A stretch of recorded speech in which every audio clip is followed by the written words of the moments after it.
देश के संविधान ने जो इलेक्शन कमीशन को जिम्मेदारी दी है फ्री फेयर ट्रांसपेरेंट चुनाव कराने की, लेकिन मोदी जी ईवीएम के माध्यम से लोगों की वोट की चोरी कर रहे हैं। क्योंकि ये ईवीएम बनाने वाली जो मशीन है भारत इलेक्ट्रॉनिक्स लिमिटेड ECIL, इस कंपनी के 7 इंडिपेंडेंट डायरेक्टर में से 4 डायरेक्टर बीजेपी के पदाधिकारी हैं कि हर दूसरी वोट बीजेपी को जाए। वो इलेक्शन कमीशन ईमानदार साबित नहीं हुआ, धोखेबाज साबित हुआ। वो जिद पे अड़ा है, वो बैलेट पेपर वापस लाने की बजाय ईवीएम से चुनाव कराने की जिद पे अड़ा है। जो चंडीगढ़ का जो एडमिनिस्ट्रेटर था वो भी जेल जाना चाहिए, जो डिप्टी कमिश्नर था वो भी जेल जाना चाहिए, और जिस होम मिनिस्टर ने उसको अप्रूवल दी वो होम मिनिस्टर भी जेल जाना चाहिए। जब तक ईवीएम है तब तक आपकी वोट सुरक्षित नहीं है। संविधान ने हमें वोट का अधिकार दिया था, वो और वोट का अधिकार मोदी जी ने ईवीएम के माध्यम से छीन लिया है। कहते हैं अब की बार 300 पार तो 300 पार आ जाती है, अब कह रहे हैं अब की बार 400 पार। अरे ईवीएम से चुनाव होगा तो 400 पार क्या, आप तो 543 में से 543 भी जीत जाओगे। हमें ईवीएम को हटवाना है, बैलेट पेपर वापस लाना है, चाहे रोज आंदोलन करना पड़े। कि ये जो लड़ाई देश के लोकतंत्र को बचाने की चल रही है, ये जो लड़ाई देश के संविधान को बचाने की चल रही है, इस लड़ाई में आप लोगों ने गिरफ्तारी दी, इसके लिए मैं आप सबको सैल्यूट करता हूं। क्योंकि जिस तरह हमारे स्वतंत्रता सेनानियों ने अपनी जान की कुर्बानी दी और कितने मुश्किल से हमें आजादी दिलाई, और डॉक्टर बाबा साहेब अम्बेडकर के संविधान के आने के बाद हम सब लोगों के आगे बढ़ने के रास्ते बने। लेकिन आज देश के संविधान ने जो इलेक्शन कमीशन को जिम्मेदारी दी है फ्री फेयर ट्रांसपेरेंट चुनाव कराने की, लेकिन मोदी जी ईवीएम के माध्यम से लोगों की वोट की चोरी कर रहे हैं।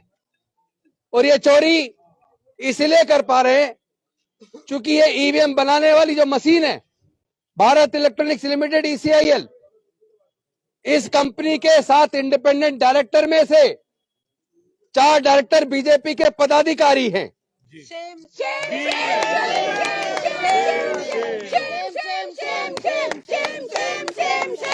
दूसरी बात, 4 IIT के प्रोफेसर जो ये सॉफ्टवेयर बनाते हैं ईवीएम के लिए, उस सॉफ्टवेयर के अंदर प्रोग्रामिंग की जाती है, और जो प्रोग्रामिंग की गई है उसका सोर्स कोड ईवीएम बनाने वाली मशीन के पास है, कंपनी के पास है।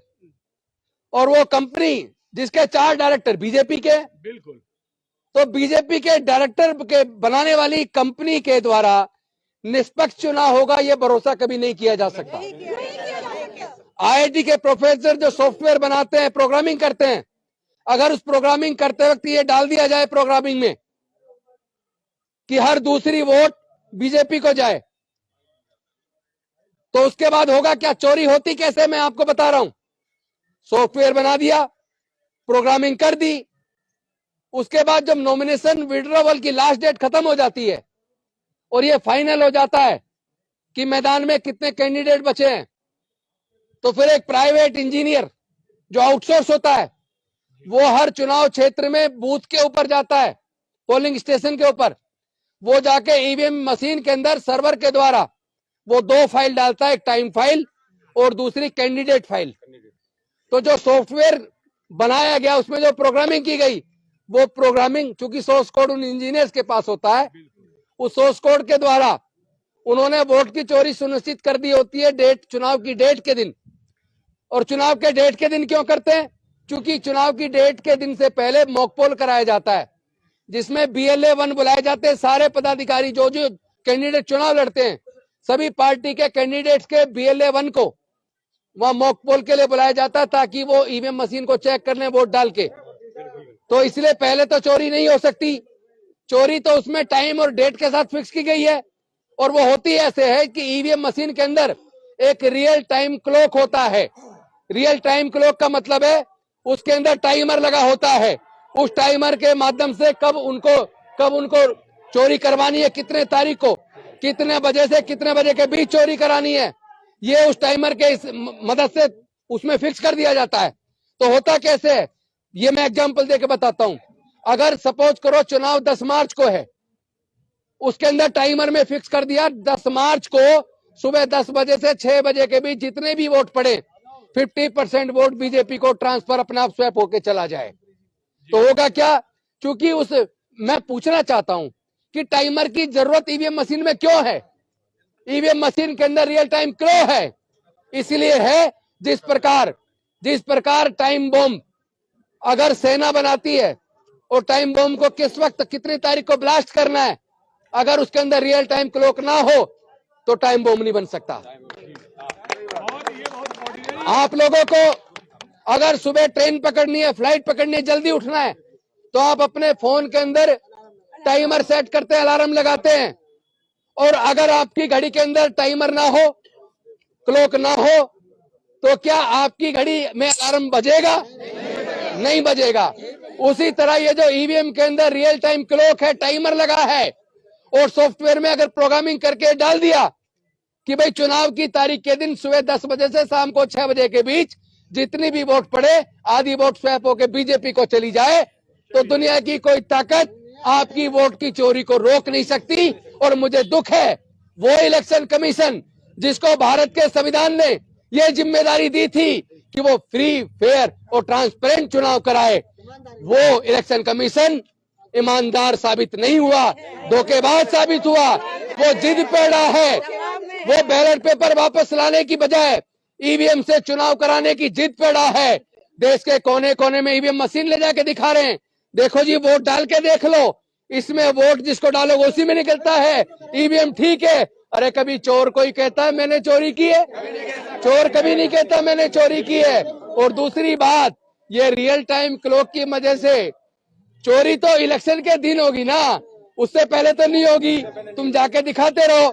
इसलिए ये जो ईवीएम मशीन है, इससे आपकी वोट की चोरी हो रही है। और इससे भी ज्यादा दुख की बात यह है, आपने भी एग्जाम्पल देखा, अभी मेयर का चुनाव था चंडीगढ़ के अंदर, उसमें इंडिया गठबंधन के पास 20 वोट थी मेयर के चुनाव में, और भारतीय जनता पार्टी के पास 16 वोट थी। ये चंडीगढ़ से हमारे साथी करमवीर बौद्ध आए हुए हैं, उन्होंने वहां देखा भी है कि किस तरह वोट की चोरी हुई है। वहां उन्होंने क्या किया, भारतीय जनता पार्टी के अल्पसंख्यक मोर्चे के एक पदाधिकारी को प्रिजाइडिंग ऑफिसर बनाया। अब आपको मैं एक और चीज बता दूं कि ये बीजेपी के पदाधिकारी को जो प्रिजाइडिंग ऑफिसर बनाया, इसको बनाया किसने? कानूनन जो वहां का डीसी होता है, डिप्टी कमिश्नर होता है, वो नाम को रिकमेंड करके फाइल पे एडमिनिस्ट्रेटर के पास भेजता है, और एडमिनिस्ट्रेटर फिर अपनी रिकमेंडेशन करके उस फाइल को होम मिनिस्ट्री में भेजता है, और फिर होम मिनिस्ट्री उसको अप्रूवल देती है। उसके बाद प्रिजाइडिंग ऑफिसर बनता है, फिर वो मेयर का चुनाव कराता है। तो ये भारतीय जनता पार्टी का ही पदाधिकारी क्यों बनाया? इसका मतलब इसकी पूरी प्लानिंग भारतीय जनता पार्टी ने की, इसकी पूरी प्लानिंग होम मिनिस्टर साहब ने की, क्योंकि उन्होंने ही अब उस फाइल को अप्रूवल दी। यानी उस प्रिजाइडिंग ऑफिसर अनिल मसीह जिसने 20 में से 8 बैलेट वोटों को इनवैलिड किया, पेन चलाकर डिफेसमेंट करके बैलेट पेपर पे, वो तो भला हो कि ये चुनाव ईवीएम से नहीं था, वरना चोरी नहीं पकड़ी जाती। ये चुनाव बैलेट पेपर से था, और बैलेट पेपर की भी चोरी नहीं पकड़ी जाती अगर ऊपर सीसीटीवी कैमरा ना लगा होता। तो भला हो, धन्यवाद करेंगे माननीय सर्वोच्च न्यायालय का। पिछले 15 दिन के अंदर उन्होंने 2 ऐतिहासिक जजमेंट दिए। पहला जजमेंट उन्होंने दिया इलेक्ट्रल बॉन्ड का, क्योंकि इलेक्ट्रल बॉन्ड एक धोखा था, एक चोरी थी। इलेक्ट्रल बॉन्ड में 90% चंदा केवल भारतीय जनता पार्टी को, और बाकी पूरे देश की पार्टियों को केवल 10%। अरे भाई, ये किस तरह की चोरी कर रहे हैं आप? और इसमें इस बात की भी जांच होनी चाहिए, वो कौन से उद्योगपति हैं जिन्होंने ये 90% चंदा सत्ताधारी पार्टी बीजेपी को दिया, और चंदा देने के बाद उन सारी कंपनियों को जिन्होंने चंदा दिया, उनको कितने सरकारी ठेके मिले? इसकी क्या सीबीआई जांच नहीं करेगी? क्या इसकी ईडी जांच नहीं करेगी? इसकी इनकम टैक्स जांच नहीं करेगी? अरे विपक्षी पार्टियों के ऊपर ईडी लगा रहे हो, सीबीआई लगा रहे हो, इनकम टैक्स लगा रहे हो, विपक्षी पार्टियों का के ऊपर इनकम टैक्स लगा रहे हो, उनके तो आप अकाउंट को फ्रीज कर रहे हो। क्या ये सारी जांच एजेंसियां क्या बीजेपी के लिए काम कर रही है? क्या ये मोदी जी के लिए काम कर रही है? क्या ये अमित शाह के लिए काम कर रही है? ये जांच एजेंसियां नहीं है, ये भारतीय जनता पार्टी के कार्यकर्ता बन गए, उनके टूल बन गए, उनके एजेंट बन गए। ये बिल्कुल उसी तरह काम कर रहे हैं जिस तरह देश का जो मुख्य मीडिया जिसको हम कहते हैं, वो मीडिया आज मीडिया नहीं बचा है, वो बीजेपी के प्रवक्ता बन गए। अपने चैनलों पे हिंदू मुस्लिम कराते हैं, मुर्गे लड़ाते हैं, अपने चैनल पे बैठ के वो हिंदू मुसलमान के ऊपर डिबेट कराते हैं, लोगों को दंगे के लिए उकसाते हैं। तो ये जो मुख्य मीडिया है, इसको देखना बंद करो। ये बीजेपी के प्रवक्ता बन गए। उसी तरह देश की जांच एजेंसियां बीजेपी के लिए काम कर रही है, चाहे दबाव में कर रही हो। लगातार विपक्ष को ये लोग खत्म करना चाहते हैं। और जिस तरह उस मेयर के चुनाव में इन्होंने धोखे से चुनाव जीता था, लेकिन भलाओ सुप्रीम कोर्ट का उन्होंने अपना दूसरा जो जजमेंट दिया, ऐतिहासिक जजमेंट, उसमें उसको पूरी तरह इनवैलिड करार दिया और ये पाया कि वास्तव में उन्होंने डिफेसमेंट किया, उन्होंने धोखे से बीजेपी के कैंडिडेट को जिताया। और उसको जेल केवल उसको नहीं होनी चाहिए, केवल अनिल मसीह जेल नहीं जाना चाहिए, जो चंडीगढ़ का जो एडमिनिस्ट्रेटर था वो भी जेल जाना चाहिए, जो डिप्टी कमिश्नर था वो भी जेल जाना चाहिए, और जिस होम मिनिस्टर ने उसको अप्रूवल दी वो होम मिनिस्टर भी जेल जाना चाहिए, उस पर भी मुकदमा दर्ज होना चाहिए। तो साथियों, हमें इस देश के अंदर जो हमारा फंडामेंटल राइट खत्म किए जा रहे हैं, आज के प्रदर्शन को खत्म करने के लिए, चूंकि जंतर मंतर एक ऐसा स्थान है जो डेजिग्नेटेड है, जिसको इसीलिए बनाया कि वहां लोग आके सरकार पर दबाव डालने के लिए धरने प्रदर्शन करें, अपने फंडामेंटल का राइट का इस्तेमाल करें, ताकि वो लोग सरकार से अपनी मांगों को मनवा सके। उस जगह भी जाने से रोका। तो क्या देश के अंदर आज ये अघोषित इमरजेंसी लगा दी गई है? क्या अब हमारे मौलिक अधिकार भी छीन लिए गए हैं? इसके लिए हमें सड़क पे भी लड़ना पड़ेगा, हमें कोर्ट में भी लड़ना पड़ेगा। लेकिन ध्यान रहे, ये जब तक ईवीएम है तब तक आपकी वोट सुरक्षित नहीं है। मानवर कांसीराम साहब ने कहा था, पहले तो समझ लो कि ये वोट का अधिकार इसलिए आसानी से नहीं मिला, आपको पता नहीं होगा। जब संविधान सभा के अंदर इस बात पे चर्चा हो रही थी कि अब अंग्रेज जाने वाले हैं, वोट का अधिकार किसको मिलना चाहिए, तो आपको पता होना चाहिए ज्यादातर संविधान सभा के सदस्य वोट का अधिकार केवल उनको देना चाहते थे जो इनकम टैक्स पे करते हैं, दूसरा उस श्रेणी को देना चाहते थे जो ग्रेजुएट हैं, तीसरा उस श्रेणी को देना चाहते थे जो बड़े बड़े जमींदार हैं। अब सोच के देखो, देश में मनुस्मृति के वजह से देश के 90% लोगों को, दलित, पिछड़े, आदिवासी और महिलाएं, उनको पढ़ने का अधिकार नहीं था, तो वो ग्रेजुएट कैसे बन पाते? उनको व्यापार करने का अधिकार नहीं था, तो वो इनकम टैक्स पे कैसे बन पाते? उनको संपत्ति का अधिकार नहीं था, तो वो जमींदार कैसे बन पाते? लेकिन डॉक्टर बाबा साहब अम्बेडकर संविधान सभा के सामने अड़ गए और उन्होंने कहा, भारत में रहने वाले चाहे अमीर हो चाहे गरीब हो, चाहे पढ़ा लिखा हो चाहे अनपढ़ हो, चाहे कोई भी हो, सबको वोट का अधिकार मिलेगा, सबकी वोट की कीमत बराबर होगी। One man one vote, one vote one value. लेकिन आज जो संविधान ने हमें वोट का अधिकार दिया था, वो वोट का अधिकार मोदी जी ने ईवीएम के माध्यम से छीन लिया है। आज पूरा चुनाव धोखा हो गया है। इनके अंदर ये विश्वास कैसे आता है? ये कहते हैं अब की बार 300 पार, तो 300 पार आ जाती है, अब कह रहे हैं अब की बार 400 पार। अरे ईवीएम से चुनाव होगा तो 400 पार क्या, आप तो 543 में से 543 भी जीत जाओगे।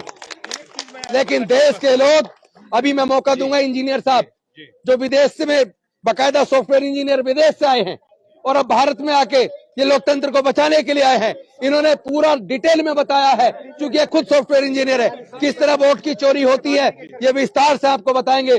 तो मैं सिर्फ इतना कहना चाहता हूं कि अपने फंडामेंटल राइट को बचाने के लिए, अपने वोट को बचाने के लिए, क्योंकि इसके ऊपर मानवर कांसीराम साहब ने कहा था, जिस तरह अपनी बहन बेटी की इज्जत की सुरक्षा की जाती है, उसी तरह अपनी वोट की इज्जत की सुरक्षा करो, अपनी वोट की सुरक्षा करो। वोट की चोरी होने नहीं देनी है, हमें ईवीएम को हटवाना है, बैलेट पेपर वापस लाना है, चाहे रोज आंदोलन करना पड़े जब तक चुनाव की डेट आए। जब तक ईवीएम हट ना जाए हम लोग रुकेंगे नहीं, झुकेंगे नहीं, बिकेंगे नहीं, डरेंगे नहीं। बैलेट पेपर को जाना होगा, ईवीएम को जाना होगा, बैलेट पेपर लाना होगा।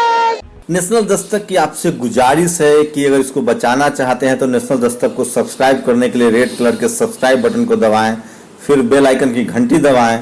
नेशनल दस्तक को बचाने के लिए बहुत जरूरी है कि हर खबर को शेयर करें, लाइक करें, कमेंट जरूर करें।